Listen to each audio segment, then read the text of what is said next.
क्या होगा, anterior posterior diameter ज्यादा होगा ट्रांसवर्स डायमीटर से, तो क्या देखने को मिलेगा, बैरल शेप चेस्ट। कैसी शेप है, बैरल शेप चेस्ट। किसके अंदर है, एम्फाइसीमा की कंडीशन के अंदर है। यदि बात कर ली जाए तो कितना देखने को मिलेगा, रेशो के अंदर बात कर ली जाए 2:1। कितना भाई, 2:1। नेक्स्ट वन अपन बात कर लेते हैं mid arm circumference, last assessment of a growth and development.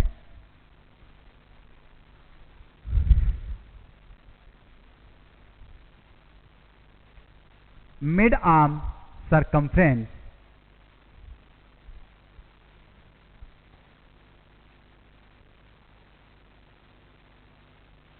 Mid arm circumference.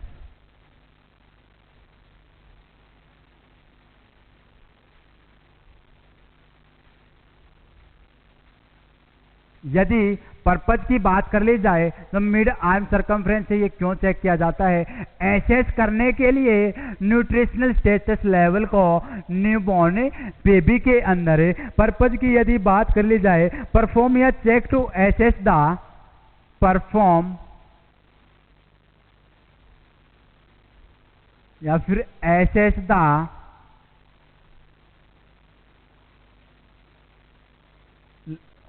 Perform या assess the mid arm circumference, mid arm circumference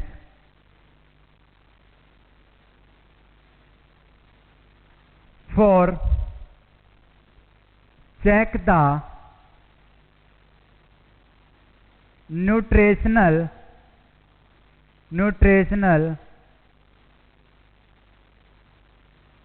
status in nutritional status in newborn baby। Newborn baby के अंदर nutritional status को के level को check करने के लिए use किया जाता है मिड आर्म सर्कमफ्रेंस। यदि मेजरमेंट की बात कर ली जाए तो मेजरमेंट कब करते हैं, at birth. Measurement at birth. Measurement के लिए यदि बात कर ली जाए तो कौन सा एरिया, कौन सी साइट लेते हैं, मेजरमेंट साइट की बात कर ली जाए, acromion process of shoulder to olecranon process of ulnar bone, या इसी को upper part of ulnar bone भी बोल सकते हैं। दोनों के बीच में क्या करेंगे, सिलेक्ट करेंगे कि मिड पॉइंट है और उसी से क्या करेंगे, एसेस करके चलते हैं मिड आर्म सर्कमफ्रेंस को। नेक्स्ट वन यदि बात कर ली जाए मेजरमेंट साइट की, किसकी भाई, measurement site.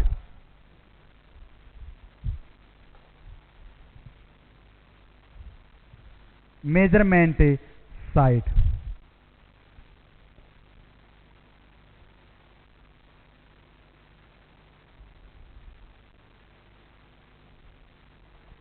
measure the length of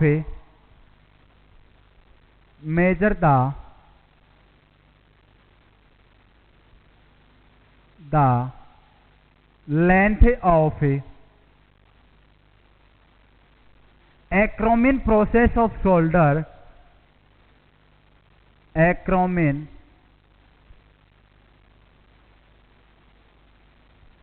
process of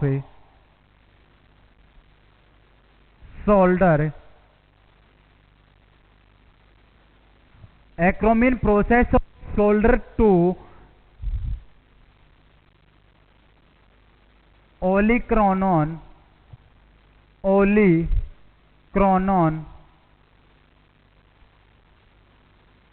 process of ulnar bone, या बोल सकते हैं upper part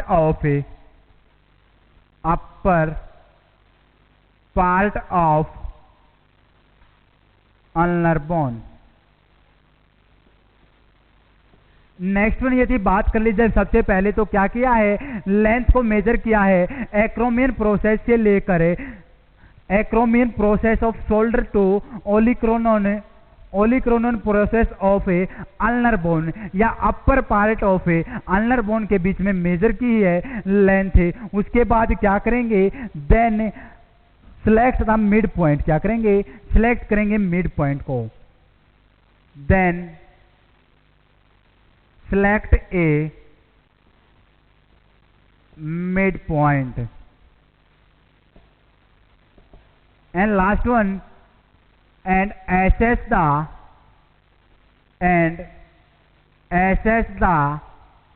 mid arm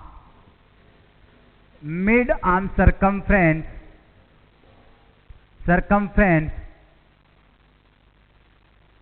at the midpoint। Mid point से क्या करेंगे, क्या करके चलेंगे, एसेस करके चलेंगे मिड आर्म सरकमफ्रेंस को। नेक्स्ट वन यदि बात कर ली जाए नॉर्मल एट बर्थ, यदि मिड आर्म सरकमफ्रेंस नॉर्मल की बात कर ली जाए बर्थ से तो कितना होगा 11 to 12 सेंटीमीटर। क्या है, सबसे पहले अपन जाना मेजरमेंट साइट, जो अपन उभरा हुआ हिस्सा है शोल्डर का, कौन सी प्रोसेस है, एक्रोमिन प्रोसेस। कौन सी प्रोसेस है, एक्रोमिन प्रोसेस ऑफ शोल्डर, यहां से लेकर ओलिक्रोनोन प्रोसेस ऑफ अल्नर बोन, जो अपनी स्मॉल फिंगर होती है इसी की लाइन में प्रेजेंट होती है अल्नर बोन, और उसकी अपर पार्ट लेना, कौन सा पार्ट लेना है, अपर पार्ट लेना है ओलिक्रोनोन प्रोसेस ऑफ अल्नर बोन, या बोल सकते हैं अपर पार्ट ऑफ अल्नर बोन, और उन दोनों के बीच में सिलेक्ट कर लेना है कि मिड पॉइंट है, और उसी मिड पॉइंट से क्या करना है, एसेस करना है मिड आर्म सरकमफ्रेंस को। नेक्स्ट वन यदि बात कर ली जाए नॉर्मल एट बर्थ, बर्थ के टाइम जो मिड आर्म सरकमफ्रेंस होगा नॉर्मल कितना होगा,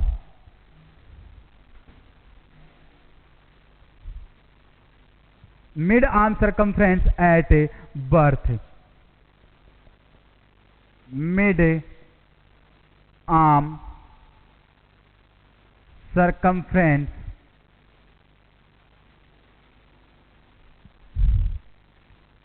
एट बर्थ। यदि बर्थ की जन्म की बात कर रहे हैं तो नॉर्मल कितना होगा 11 to 12 सेंटीमीटर। नेक्स्ट वन यदि बात कर ली जाए at 1 to 5 year, at 1 to 5 year, at 1 to 5 year, 1 साल से लेकर 5 साल के बच्चे के बीच में जो मिड आर्म सरकमफ्रेंस होगा वह कितना होगा 15 to 17 centimetre, 15 to 17 centimeter is the normal mid arm circumference present in the 1 year to 5 year baby। Next one अपन बात कर लेते हैं method of mid arm circumference. कौन कौन से ऐसे मेथड हैं जिनके द्वारा अपन एसेस कर सकते हैं मिड आर्म सरकमफ्रेंस को। Method of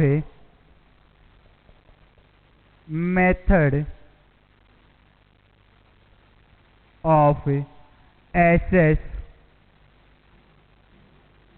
mid arm circumference. यदि बात कर ली जाए सबसे पहले शेकर टेप टेस्ट, कौन सा टेस्ट, शेकर टेप टेस्ट का यूज करते हैं अपन किसके लिए, एसेस करने के लिए मिड आर्म सरकमफ्रेंस को। First one is the Shakir tape test. यदि बात कर ली जाए शेकर टेप टेस्ट की, शेकर टेप टेस्ट के अंदर 3 जोन प्रेजेंट होते हैं, कितने, it include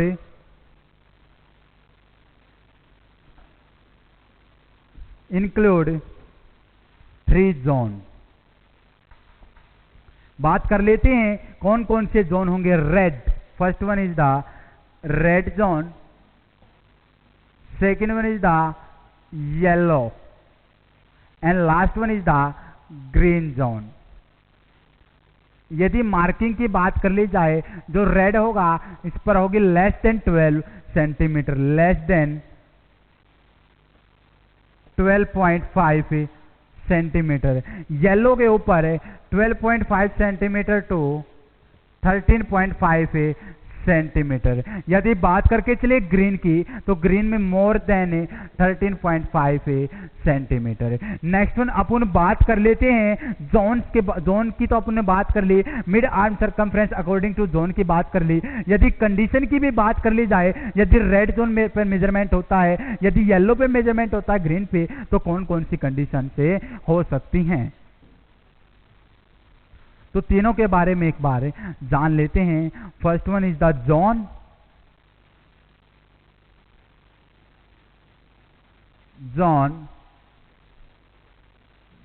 mid arm circumference, next one condition.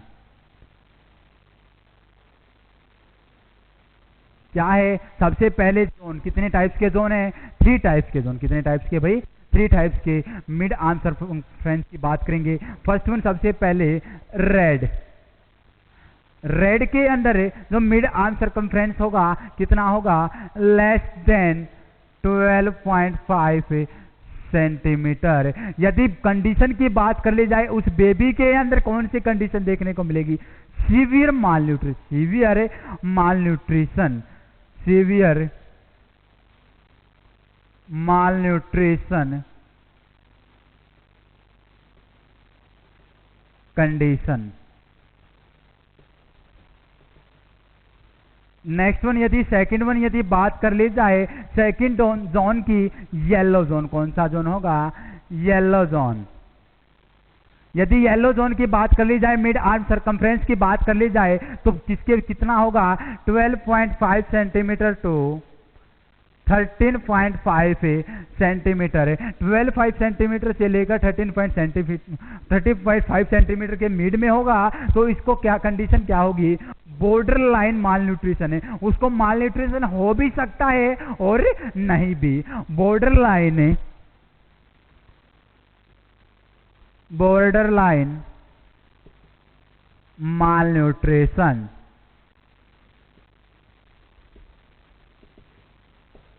Next one यदि थर्ड वन बात कर ली जाए, zone, green zone. Green zone के अंदर जो मिड आर्म सरकमफ्रेंस होगा, उसका मेजरमेंट होगा मोर देन 13.5 सेंटीमीटर। तो वह कौन सी कंडीशन को इंडिकेट करेगा? वह करेगा किसी भी प्रकार का कोई भी माल न्यूट्रिशन नहीं है, प्रॉपर न्यूट्रिशन है। उस बेबी के अंदर क्या है? Proper nutrition. फर्स्ट वन अपन ने जाना red zone, mid arm circumference 12.5 centimetre, condition होगी severe malnutrition. Second one yellow zone 12.5 centimetre 13.5 centimetre, mid arm circumference measurement होगा, वह बॉर्डर लाइन है माल न्यूट्रिशन। उसको माल न्यूट्रिशन हो भी सकता है, वह नहीं भी हो सकता। थर्ड वन अपन ने जाना ग्रीन जोन के बारे में, जो मिड आर्म सर्कमफ्रेंस की मेजरमेंट होगी मोर देन होगी 13.5 सेंटीमीटर से प्रॉपर न्यूट्रिशन होगा। नेक्स्ट वन अपन बात कर लेते हैं सेकंड जो मेथड है जो कि यूज किया जाता है एसेस करने के लिए मिड आर्म सरकमफ्रेंस को, तो बात कर लेते हैं bangles test. First one Shakir tape test, second one is the bangles test.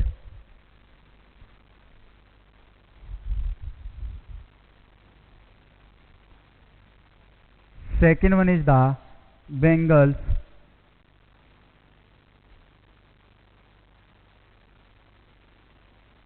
Test. Bangles test के अंदर क्या करते हैं? यूज करते हैं 4 सेंटीमीटर की Bengal, used Bengal of 4 centimetre. कितनी सेंटीमीटर की? 4 सेंटीमीटर की यूज्ड 4 सेंटीमीटर ऑफ बेंगल। जो बेंगल्स टेस्ट है ये परफॉर्म क्यों किया जाता है? पर्पज की बात कर ली जाए, अर्ली एसेस करने के लिए न्यूट्रिशनल कंडीशन है, जल्दी से जल्दी न्यूट्रिशनल कंडीशन को फाइंड आउट करने के लिए बेंगल्स टेस्ट किया जाता है। Bangles test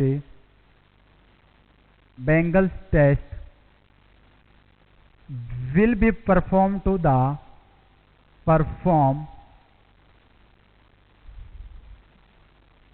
to assess the early nutritional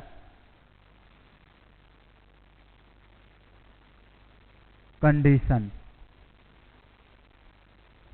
next one यदि बात करके चलें, यदि क्या है बेंगल्स इजिली क्रॉस कर जाती है एल्बो को, किसको? एल्बो को क्या कर जाती है? क्रॉस कर जाती है, तो उस बेबी के अंदर क्या होगा? सीवियर माल न्यूट्रिशन की कंडीशन होगी। इफ बेंगल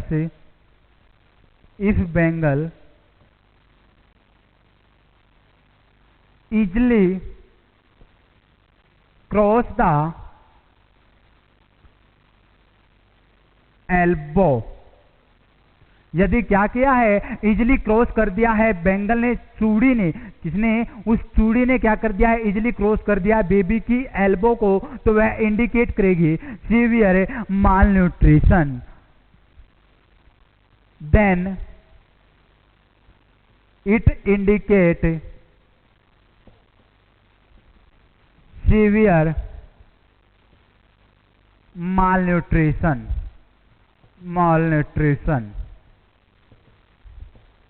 यदि बात कर ली जाए जो मिड आर्च सर्कमफ्रेंस होगा, कितना होगा? Less than 12.5 centimetre, less than 12.5 centimetre. Second one यदि बात कर ली जाए, if Bengal does not cross the elbow, यदि बेंगल है क्रॉस नहीं कर पाती है एल्बो को, तो क्या इंडिकेट करेगा? Proper nutrition. If elbow does not cross the elbow, then it indicate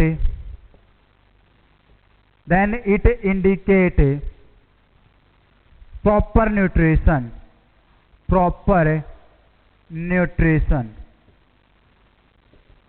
यदि मिड आर्म सर्कमफ्रेंस की बात कर ली जाए तो मोर देन 13.5 सेंटीमीटर होगा। कितना होगा? More than 13.5 centimetre. Bangles test perform assess the early nutritional condition. Baby के अंदर अर्ली न्यूट्रिशनल कंडीशन को एसेस करने के लिए कौन सा टेस्ट किया जाता है? Bangles test. कौन सा टेस्ट है? Bangles test.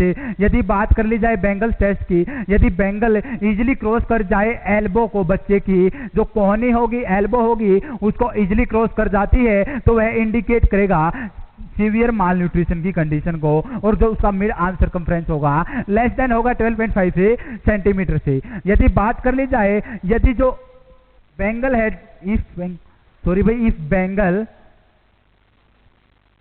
Bengal does not cross the elbow, यदि बेंगल क्रॉस नहीं कर पाती है एल्बो को, तो वह इंडिकेट करेगा प्रॉपर न्यूट्रिशन। उस बेबी के अंदर क्या है? प्रॉपर न्यूट्रिशन प्रेजेंट है, और जो मिड आर्म सर्कमफ्रेंस है मोर देन 13.5 सेंटीमीटर। नेक्स्ट वन अपन बात कर लेते हैं बॉडी प्रोपोर्शनल रेशो के बारे में। Body proportional ratio,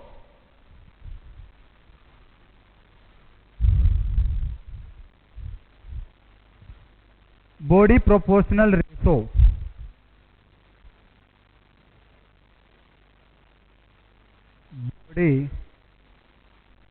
proportional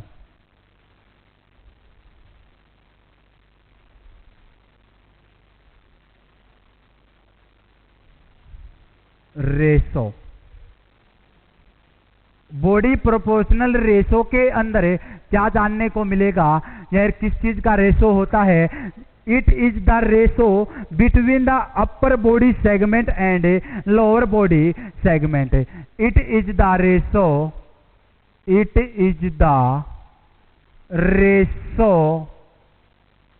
between the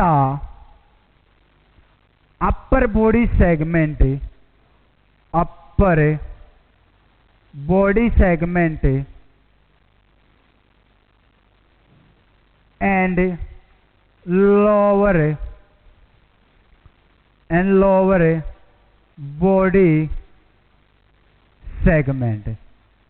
किस दो अपन क्या पढ़ रहे हैं, बॉडी प्रोपोर्शनल रेशो यदि बात कर ली जाए किस किस के बीच का रेशो होता है, अपर बॉडी सेगमेंट और जो लोअर बॉडी सेगमेंट होता है उसी का रेशो को क्या बोलते हैं, उन दोनों के बीच का जो रेशो होगा उसी को क्या बोला जाएगा, बॉडी प्रोपोर्शनल रेशो। नेक्स्ट में बात कर लेते हैं mid point of a body. यदि मिड पॉइंट की बात कर ली जाए बॉडी के तो क्या होगा, mid point of body, body का मिड पॉइंट कहाँ होगा, यदि सबसे पहले बात करके चले न्यूबॉर्न के अंदर, किसके अंदर है, न्यूबॉर्न बेबी के अंदर है। न्यूबॉर्न के अंदर जो मिड पॉइंट होगा वह प्रेजेंट होगा 1.5 सेंटीमीटर है अबव द अम्बलाइकल एरिया।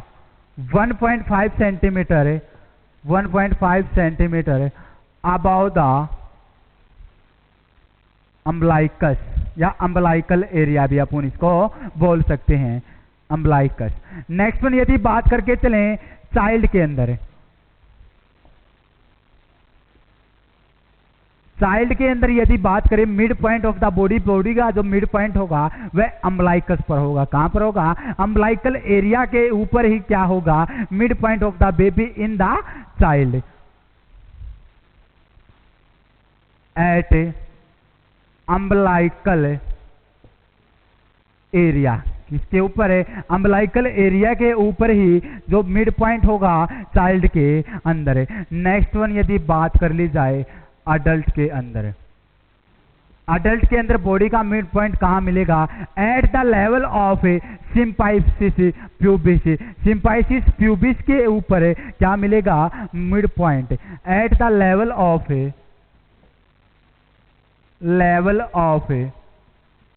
सिम्पाइसिस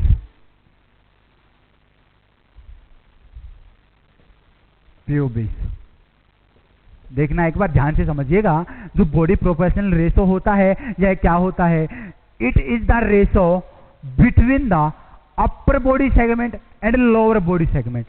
अपर और लोअर दोनों के बीच का जो रेशो होता है उसी को क्या बोलते हैं, body proportional ratio. Next one अपन ने बात की मिड पॉइंट ऑफ बॉडी, जो बॉडी है उन दो अपर सेगमेंट और लोअर बॉडी सेगमेंट दोनों के बीच का मिड पॉइंट है अकॉर्डिंग टू द एज कौन से लेवल पर देखने को मिलता है। यदि अपन ने बात की न्यूबॉर्न बेबी के अंदर, कौन से बेबी के अंदर भाई, न्यूबॉर्न बेबी के अंदर है तो 1.5 सेंटीमीटर अबव देखने को मिलेगा अम्बलाइकस एरिया से। यदि बात करके चले चाइल्ड के अंदर है, चाइल्ड के अंदर देखने को मिलेगा अम्बलाइकल एरिया पे, या बोल सकते हैं एट द लेवल ऑफ एम्बलाइकस। किसके लेवल पर, एम्बलाइकस के लेवल पर। नेक्स्ट वन यदि बात करके चले अडल्ट के अंदर, किसके अंदर है, अडल्ट के अंदर, अडल्ट के अंदर देखने को मिलेगा at the level of symphysis pubis. Symphysis pubis के ऊपर देखने को मिलेगा। नेक्स्ट वन अपन बात कर लेते हैं रेशो की। यदि बात कर ली जाए रेशो की बीपीआर के अंदर, बॉडी प्रोपोर्शनल रेशो के अंदर यदि बात कर ली जाए तो रेशो क्या क्या, अपर बॉडी सेगमेंट और लोअर बॉडी सेगमेंट का रेशो क्या देखने को मिल सकता है।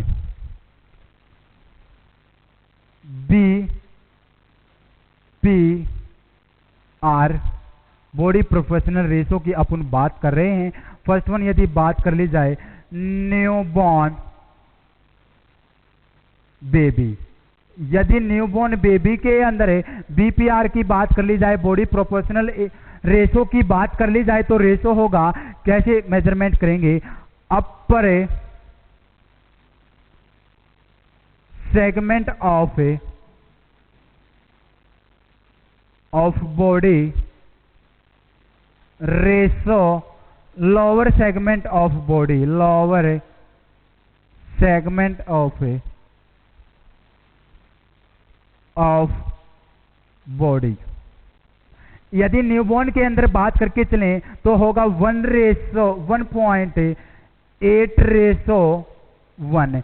जो अपर सेगमेंट होगा वह तो होगा 1.8 और जो लोअर सेगमेंट होगा वह होगा 1। थोड़ा सा बड़ा लिख लेते हैं, 1:1.8:1 किसके अंदर है? न्यूबॉर्न बेबी के अंदर। सेकंड वन यदि बात करके चले चाइल्ड के अंदर, इन चाइल्ड के अंदर यदि रेशो की बात करके चलें 1.3:1, 1.3:1। जो अपर सेगमेंट होगा वह होगा 1.3, कितना होगा? 1.3। एंड जो लोअर सेगमेंट होगा 1। यदि बात करके चले अडल्ट के अंदर, इन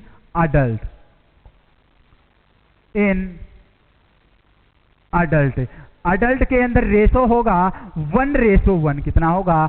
1:1। Upper segment is equal to the lower segment. ये अपन ने जाना बीपीआर रेशो। यदि न्यूबॉर्न बेबी की बात कर ली जाए 1.8:1, यदि चाइल्ड की बात कर ली जाए 1.3:1, यदि अडल्ट की बात कर ली जाए 1:1। नेक्स्ट वन, यह अपना ग्रोथ एंड डेवलपमेंट का टॉपिक है, कंप्लीट होता है। इसके बारे एग्जाम के अंदर कोई क्वेश्चन नहीं जाएगा। आप पूरा का पूरी वीडियो को ध्यान से देखिएगा। यदि फिर भी किसी भी स्टूडेंट को कोई प्रॉब्लम हो तो कमेंट कर पूछ सकता है। तो एक बार शॉर्टली रिवीजन लेते हैं अपन ने क्या क्या जाना ग्रोथ एंड डेवलपमेंट के अंदर। सबसे पहले अपन ने जाना दोनों के बीच में डिफरेंस क्या होगा? ग्रोथ के अंदर इंक्रीज होगा size and number of cells. यह क्या होती है? मेजरेबल होती है, क्वांटिटेटिव होती है और इसके अंदर फिजिकली मैच्योरिटी होती है। नेक्स्ट वन, डेवलपमेंट के अंदर क्या होगा? इंप्रूवमेंट होंगी स्किल्स के अंदर। कौन कौन सी स्किल्स के? इंटेलेक्चुअल स्किल, फंक्शनल स्किल और नेक्स्ट एडेप्टिव स्किल्स के अंदर। नॉट मेजरेबल होती है, क्वालिटेटिव चेंजेस आते हैं बॉडी के अंदर। नेक्स्ट वन क्या जाना था?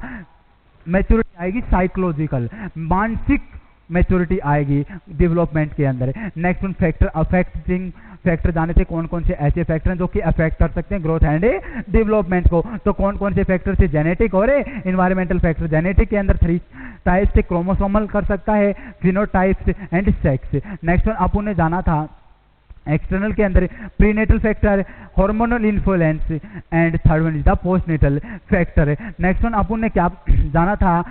क्रोमोसोमल के अंदर क्या हो सकता है? डाउन सिंड्रोम देखने को मिल सकता है, टर्नर सिंड्रोम देखने को मिल सकता है, Klinefelter syndrome, Edward syndrome and Patau syndrome. इन सभी के बारे में डीपली जान लिया था। नेक्स्ट वन बात आई थी फिनोटाइप क्या होते हैं? जो पेरेंट्स के अंदर जो गुण है, ट्रेट्स हैं, वो किसके अंदर? नेक्स्ट जनरेशन के अंदर चले जाते हैं, ट्रांसफर हो जाते हैं। नेक्स्ट वन अपन ने जाना था सेक्स। हमेशा क्या होता? Male baby heavier than the female baby. Next one अपन ने जाना था इन्वायरमेंटल फैक्टर। कौन से फैक्टर है? इन्वायरमेंटल फैक्टर के अंदर प्रीनेटल फैक्टर के अंदर अपन ने जाना था जो मदर होगी मालन्यूट्रिशन हो सकती है, मदर के अंदर एनीमिया हो सकता है या कंजेनाइटल है, एब्नॉर्मलिटी प्रेजेंट हो सकती हैं, तो क्या कर सकता है? अफेक्ट कर सकता है ग्रोथ एंड डेवलपमेंट को। सेकंड वन हमें जाना था हार्मोनल इन्फ्लुएंस। हार्मोनल इन्फ्लुएंस के अंदर क्या होगा? जो ह्यूमन फीटस होगा सीक्रेट करेगा थायरोक्सिन को। किसको भाई? थायरोक्सिन को सीक्रेट करेगा। थायरोक्सिन को सीक्रेट करने के बाद क्या करेगा? जो थायरोक्सिन होता है वो रिस्पॉन्सिबल होता है किस चीज के लिए? रिस्पॉन्सिबल होगा मैच्योर करने के लिए स्केलेटल सिस्टम को। नेक्स्ट वन अपन ने जाना चाहिए यदि ग्रोथ हार्मोन की डेफिशिएंसी होती है तो कौन सी कंडीशन को इंडिकेट करेगा? ड्वार्फिज्म, बूढ़ापन। नेक्स्ट वन अपन ने जाना था assess of growth and development. Assess कैसे एसेस कर सकते हैं? फर्स्ट वन वेट से अपन एसेस कर सकते हैं। सेकंड वन अपन ने कंप्लीट वेट के बारे में जाना, डबल कब होता, ट्रिपल कब होता, 4 टाइम, 5 टाइम, 6 टाइम, सभी के बारे में जाना, नॉर्मल कितना होता है। सेकंड बात जानी अपने हाइट के बारे में, डबल ट्रिपल सभी के बारे में जान लिया। थर्ड वन जाना हेड सर्कमफ्रेंस।